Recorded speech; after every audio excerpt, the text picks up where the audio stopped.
Hi friends, പുതിയൊരു വീഡിയോയിലേക്ക് എല്ലാവർക്കും സ്വാഗതം. അങ്ങനെ രേവതിക്കുട്ടി പറയുകയാണ്, ആ വീട്ടിലുള്ളവരൊക്കെ നല്ലവരായിരിക്കും ചേച്ചി എന്ന് പറയുമ്പോൾ, ആ നല്ലവരാണോ അനാഥാലയത്തിൽ എന്നെ കൊണ്ട് തള്ളിയത് എന്ന് ചോദിക്കുകയാണ്. അതും ശരിയാണല്ലേ എന്ന് പറഞ്ഞിട്ട് അവർ കെടുക്കുന്ന സമയത്തും രേവതിക്കുട്ടി ഓരോരോ കാര്യങ്ങളൊക്കെ പറഞ്ഞുകൊണ്ടിരിക്കുകയാണ് കേട്ടോ. ചേച്ചി വിഷമിക്കരുത് എന്നൊക്കെ പറയുന്നുണ്ട് കേട്ടോ. അങ്ങനെ ചിന്നിക്കുട്ടിയുടെ കാര്യം പറയുന്നുണ്ട്. എല്ലാവരുടെ കാര്യം ഒരു ഇങ്ങനെ കൊണ്ടാക്കുന്ന കാര്യങ്ങളൊക്കെ സംസാരിച്ചുകൊണ്ട് ഇങ്ങനെ കെടുക്കുകയാണ്. അതിനുശേഷം പിന്നീട് കാണിക്കുന്നത് മാളികയ്ക്ക് തറവാട്ടിലേക്ക് ഡോക്ടറെയും കൊണ്ട് വരികയാണ് കേട്ടോ ശിവൻ. അപ്പോൾ അച്ഛനിപ്പോൾ എങ്ങനെയുണ്ട്, ശ്വാസം മുട്ട് ഇത്തിരി കുറവുണ്ടെന്ന് പറയും. ഇതേസമയം മനുവാണെന്നുണ്ടെങ്കിൽ മുത്തശ്ശൻ്റെ അടുത്ത് തന്നെ ഇരിക്കുന്നുണ്ട്.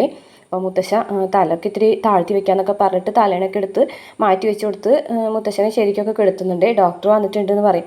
അങ്ങനെ ഡോക്ടറെയും കൊണ്ടുവരികയാണ് കേട്ടോ. മനു അവർക്ക് കസേരയൊക്കെ ഇട്ട് കൊടുത്ത് അങ്ങനെ നിൽക്കുകയാണ്. അപ്പോൾ ഡോക്ടർ പറയുന്നുണ്ട്, ശ്വാസം എടുക്കാൻ ബുദ്ധിമുട്ടുണ്ടല്ലോ എന്നൊക്കെ ചോദിക്കുകയാണ്.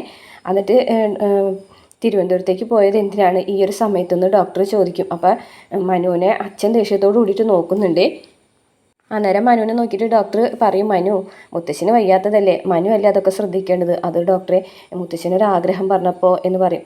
അപ്പോൾ അച്ഛൻ പറയുന്നുണ്ട്, അതെ ആഗ്രഹം പറഞ്ഞെന്ന് വിചാരിച്ചിട്ട് നീ അതൊക്കെ ചെയ്തു കൊടുക്കാണോ ഈ വയ്യാത്ത സമയത്ത്, അത്രയും ദൂരമൊക്കെ പോകേണ്ട കാര്യമുണ്ടോ എന്നൊക്കെ ചോദിക്കുകയാണ് കേട്ടോ. അപ്പോഴേക്കും കമല വരുന്നുണ്ട്. കമല വന്നിട്ട് ഇങ്ങനെ എത്തിച്ച് നോക്കി നിൽക്കുന്നുണ്ട്. എന്നിട്ട് ഡോക്ടർ പറയുന്നുണ്ട്, നമുക്ക് ഹോസ്പിറ്റലിലേക്ക് പോകാം, അവിടെ കെടുക്കാം, അവിടെ ICUവിൽ ആവുമ്പോൾ ഓക്സിജനൊക്കെ കിട്ടുമല്ലോ എന്നൊക്കെ പറയും. വേണ്ട, എനിക്ക് ഇവിടെ തന്നെ കിടന്ന് മരിച്ചാൽ മതി, ഈ വീട്ടിൽ കിടന്ന് മരിച്ചാൽ മതി, ഒരു തവണ ഞാൻ അനുഭവിച്ചതാണ് അവിടെ കിടന്നിട്ടെന്നൊക്കെ പറയും.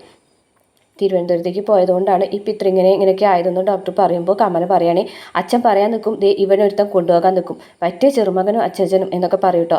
അപ്പോഴേക്കും മുത്തശ്ശൻ പറയുകയാണെ, അതെ എല്ലാവരും ഒന്ന് പോയി തരുമോ, എനിക്ക് സ്വസ്ഥമായിട്ടൊന്ന് കിടന്നുറങ്ങണം, അപ്പോൾ ഒരാൾ മാത്രം അടുത്ത് മതിയെന്ന് ഡോക്ടർ പറയുമ്പോൾ മനു പറയും, ഞാനുണ്ടല്ലോ ഇവിടെ, ബാക്കി എല്ലാവരും പൊക്കോളാൻ പറയും. അങ്ങനെ മുത്തശ്ശൻ മനുവിനോട് പറയും, നീ അത് കേട്ടൊന്നും വിഷമിക്കേണ്ട കേട്ടാ, അവർ പറയുന്നത് കേട്ടൊന്നും വിഷമിക്കേണ്ട എന്നൊക്കെ പറയും. പിന്നീട് കാണിക്കുന്നത് ബ്രിജിതാമ്മ അലീനനെ വിളിച്ചിട്ട് പറയാണ്, ത്യാഗഭവൻ എന്നൊരു സ്ഥലമുണ്ട്, കൊല്ലത്താണ്, അവിടേക്ക് മോള് പോകണം, ചിന്നിക്കുട്ടിനെ അവിടെ ആക്കണം എന്ന് പറയട്ടെ. ചിന്നിക്കുട്ടിനെ, നമ്മുടെ ചിന്നിക്കുട്ടിനെ, അതെ എന്ന് പറയട്ടോ. അപ്പോൾ പറയും, ചിന്നിക്കുട്ടിനെ നമുക്ക് ഉപേക്ഷിക്കേണ്ട മമ്മി, അവളെ ഞാൻ നോക്കിക്കോളാം എന്ന് പറയും. അപ്പോൾ പ്രിജിത്താമ്മ പറയും, മോളെ നീ പോകുന്ന സ്ഥലത്തേക്ക് ഒരു കുഞ്ഞിനെ കൂടി കൊണ്ടുപോകാൻ പറ്റുമോ, അതിന് അവർ സമ്മതിക്കുമോ, ഒരിക്കലും ഇല്ല, നിനക്ക് നിൻ്റെ കാര്യം തന്നെ നോക്കാൻ പറ്റില്ല, പിന്നെയാണോ നീ ഈ ചിന്നിക്കുട്ടിനെ കൂടി കൊണ്ടുപോകുന്നത്, എന്നാലും മമ്മി ഇന്ന് തന്നെ വേണോ എന്നാ, ഇന്നലെ എന്തേ മമ്മി പറയാഞ്ഞത് എന്ന് ചോദിക്കുമ്പോൾ മനഃപൂർവ്വം പറയാഞ്ഞതാണ്, നിങ്ങൾ രണ്ടുപേരും വിഷമിക്കും, രേവതിക്കുട്ടിക്കും നിനക്കും അത് സഹിക്കാൻ കഴിയില്ല എന്ന് എനിക്കറിയാം, അതുകൊണ്ടാണ് ഞാൻ പറയാഞ്ഞത്. ത്യാഗഭവനിൽ കുട്ടികളുടെ അനാഥാലയമാണ്, അവിടെ കുറേ കുട്ടികളുണ്ട്, അവർ തന്നെ സ്കൂളും ഉണ്ട്, അപ്പോൾ അവിടെ പഠിക്കാനായിട്ടും പറ്റും, അവൾക്ക് നല്ലൊരു ജീവിതം അവിടെ നിന്ന് ഉണ്ടാകും എന്നൊക്കെ പറയാണ് കേട്ടോ. അപ്പോൾ ഇത് കേട്ടിട്ട് അലീന പൊട്ടിക്കറിയാണ്. അതിന് ശേഷം പിന്നീട് അലീനയും രേവതിക്കുട്ടിയും കൂടിയിട്ട് കുളിപ്പിച്ചൊരുക്കാണ് കേട്ടോ ചിന്നിക്കുട്ടിനെ കൊണ്ടുപോകാനായിട്ട്. ആ സമയത്ത് രേവതിക്ക് എന്ന് വെച്ചാൽ സങ്കടം വന്നിട്ട് കരഞ്ഞുകൊണ്ടിരിക്കുകയാണ്. അപ്പോൾ അലീന പറയുന്നുണ്ട്, രേവതിക്കുട്ടി എന്തിനാ കരയുന്നത്, നീ വിഷമിക്കല്ലേ, ഇവളുടെ മുന്നിൽ ഇങ്ങനെ കരയല്ലേ എന്നൊക്കെ പറയും.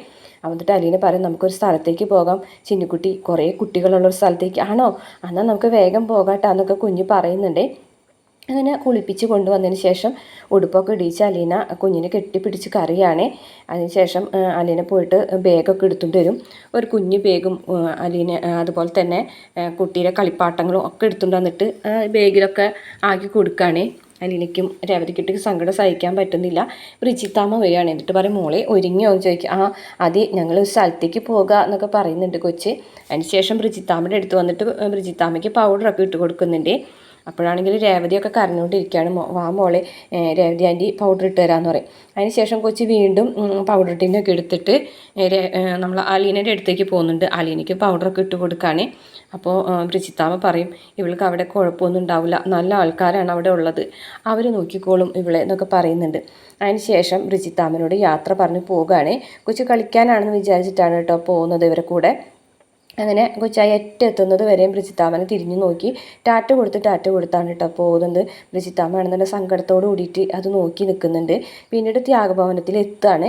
അങ്ങനെ ഓട്ടോ കാശൊക്കെ കൊടുത്തതിന് ശേഷം ഇറങ്ങുമ്പോൾ കുഞ്ഞ് ചോദിക്കുന്നുണ്ട്, അതെ ഇതാണോ സ്ഥലം, എവിടെ കൂട്ടുകാരൊക്കെ അവിടെ ഉണ്ട്, നമുക്ക് അവിടേക്ക് പോകാമെന്ന് രേവതിക്കുട്ടി പറയും. അകത്ത് ചെല്ലുമ്പോൾ കുറച്ച് പിള്ളേരൊക്കെ ഉണ്ട് കേട്ടോ, അവിടെ സിസ്റ്റർ ഉണ്ട്. അപ്പോൾ സിസ്റ്റർ അവരെ കൂടെ ഒക്കെ നിന്ന് കളിക്കുകയാണ്. അപ്പോൾ ആരെ കാണാനാണ് വന്നത് എന്ന് പറയുമ്പോൾ ഞങ്ങൾ ബ്രിജിത്താമ്മ പറഞ്ഞിട്ട് എന്ന് പറയാം, സ്നേഹനികേതനത്തിൽ നിന്നല്ലേ, അതെ ചിന്നിക്കുട്ടി എന്ന് പറയുമ്പോൾ ചിന്നിക്കുട്ടിയാണെന്ന് വെച്ചാൽ അവിടെ ഇതൊക്കെ നോക്കി നടക്കുന്നുണ്ട്. എന്നിട്ട് പറയും ഞങ്ങളുടെ സ്നേഹദിനത്തിലെ പൊന്നോമനയായിരുന്നു ഇവളെന്ന് പറയും കേട്ടോ.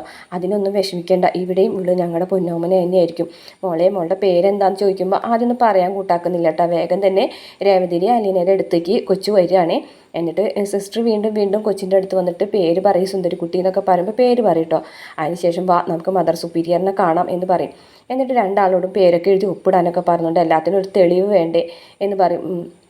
അതിനുശേഷം സിസ്റ്റർ കൊച്ചിനെ വിളിക്കുന്നുണ്ടെങ്കിലും കൊച്ചു രേവതിയുടെ അലീനയുടെ അടുത്തുനിന്ന് പോകുന്നില്ല കേട്ടോ. അപ്പം മദർ സുപ്പീരിയർ ചോദിക്കുന്നുണ്ട് ബ്രിജിത്താമ്മയ്ക്ക് ഇപ്പം എങ്ങനെയുണ്ട് ചോദിക്കുമ്പോൾ മരുന്നൊക്കെ കഴിക്കുന്നുണ്ട്, പക്ഷെ അതുകൊണ്ട് കാര്യമില്ലല്ലോ, ദൈവാനുഗ്രഹം പോലെ നടക്കട്ടെ എന്നൊക്കെ അവരും പറയുന്നുണ്ട്. അതിനുശേഷം കുറച്ച് പൈസ എടുത്തിട്ട് അലീന കൊടുക്കുകയാണ്.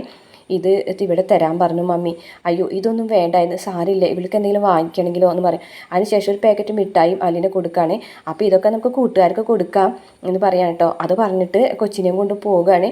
എന്നിട്ട് അവിടെ എല്ലാവർക്കും കൂട്ടുകാർക്കൊക്കെ കൊടുക്കുകയാണ്. ഇന്ന് ഇതെന്തിനാ ഇവർക്ക് കൊടുക്കണേ എന്ന് ചോദിക്കുന്നുണ്ട് കേട്ടോ കുട്ടി.